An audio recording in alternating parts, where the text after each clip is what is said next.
我请 نادية مراد 女士发言。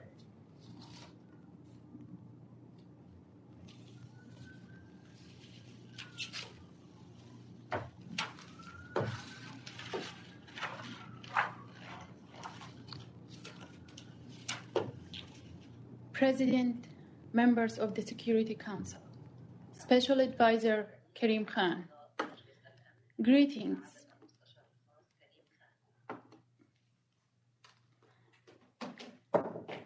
It is an honor for me to join you here today as a Yazidi and survivor of ISIS atrocities.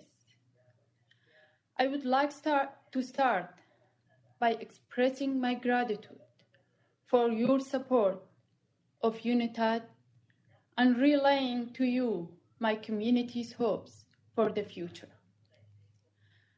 When I spoke before this council in 2017, alongside my friend and lawyer Amal Clooney, we asked for your support to ensure that ISIS does not succeed in its goal of eradicating the Yazidi people from Iraq.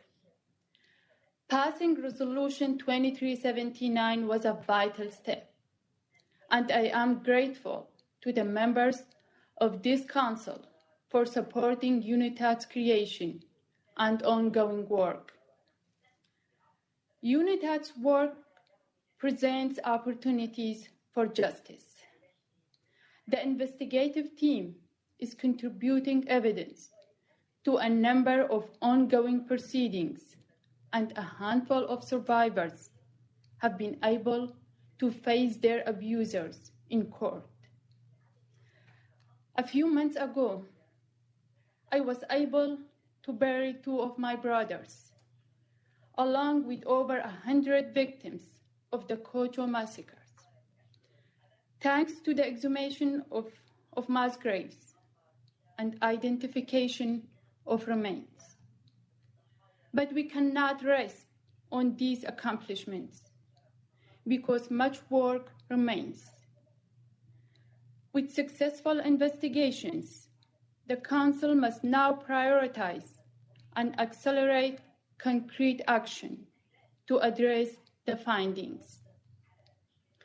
The evidence collected by Mr. Karim Khan and the UNITAD team affirms the conclusion reached by the United Nations in 2016.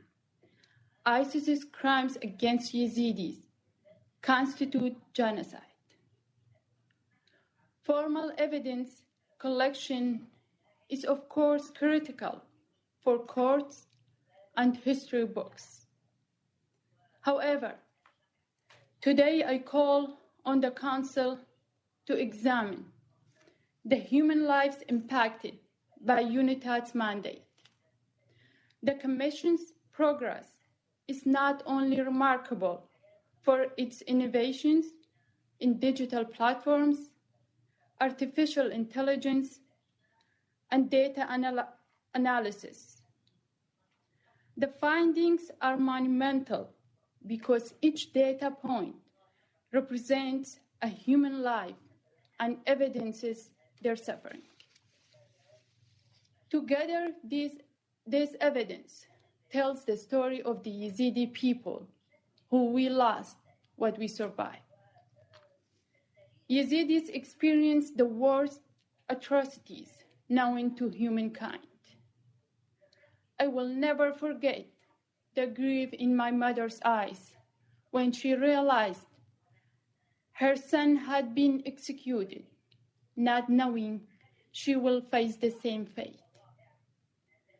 I can still feel my niece's hands being ripped out of mine as we were separated and loaded onto buses like cattle. And I can still calculate what my body was worth to those who bought and sold it. For nearly 7 years, Yazidis have been unable to move forward and resume our lives. Over 200,000 Yazidis remain in internally displaced camps only hours away from their homeland, where they wait hoping for justice and restoration of Sinjar security, governance, and infrastructure. And thousands of families continue to hope for the day when their relatives' remains will be exhumed from mass graves so they can bury and honor their loved ones. But the true horror exists for the 2,800 women and children remain in ISIS captivity. Evidence of ISIS's genocide paints a clear picture. ISIS never attempted to hide their intentions. Mass graves were clearly marked and decrees issued on immorality of Yazidis. Manuals were published to codify the slave trade, and auctions selling Yazidi women still take place online. Their intent to eradicate our community, religion, and culture was declared far and wide. ISIS was proud of their genocide. Despite all of the horrors I just described, Yazidis continue to work together to rebuild their homeland, restart their livelihoods, and advocate for accountability. They are eager to take part in the local governance and security of the greater community. Yazidis know that stabilizing Sinjar is the only hope for preventing future or further persecution. Yet, our progress is constrained by politics, competing interests, and inaction. We try to turn the page only to find there is no pen with which to write our next chapter. The international community can give the Yazidi community the pen. I ask you to help us write a new chapter. Legal accountability for ISIS crimes would dramatically impact every aspect of my community's recovery. I firmly believe public trials and recognition of the genocide will help avert future violence and facilitate the healing of survivors. International monitoring is needed to ensure that Iraq's national court see justice through. And international tribunals are needed to address the universal magnitude of ISIS's crimes against humanity. Amal and I called on this council 5 years ago to create a clear plan for prosecution. We asked you to refer this genocide to the ICC or establish a court by treaty. We were met with empty promises and competing priorities. Justice was deferred. Yazidis have been persecuted for centuries.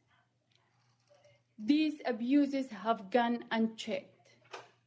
When impunity is accepted, violence is repeated. Accountability is essential to defeating ISIS and formally acknowledging the trauma survivors continue to endure. Survivors have spent years reliving and sharing their experiences, as I have today. Evidence has been found, but we are still searching for the political will to prosecute. It is time for the international community to do more than listen. It is time to act. If world leaders have the political will to act on this evidence, then justice is surely within reach. ISIS's genocide will not come to an end until all Yazidis can live a life of dignity in their homeland. The Yazidis may be a minority community within Iraq, but the treatment of this case has major implications for human rights of people everywhere.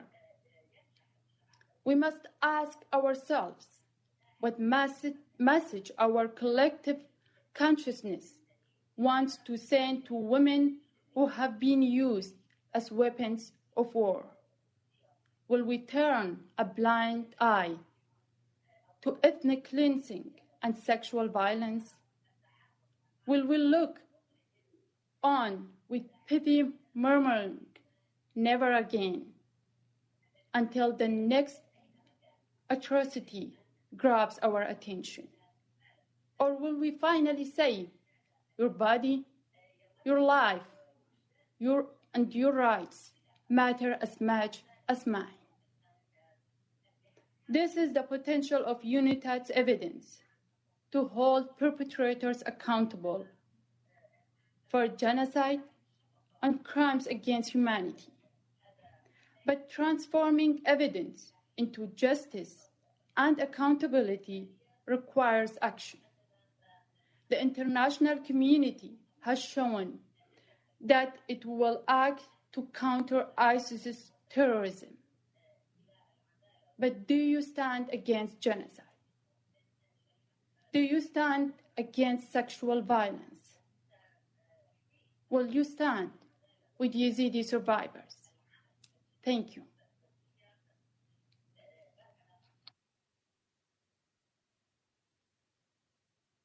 感谢 مراد 女士的通报。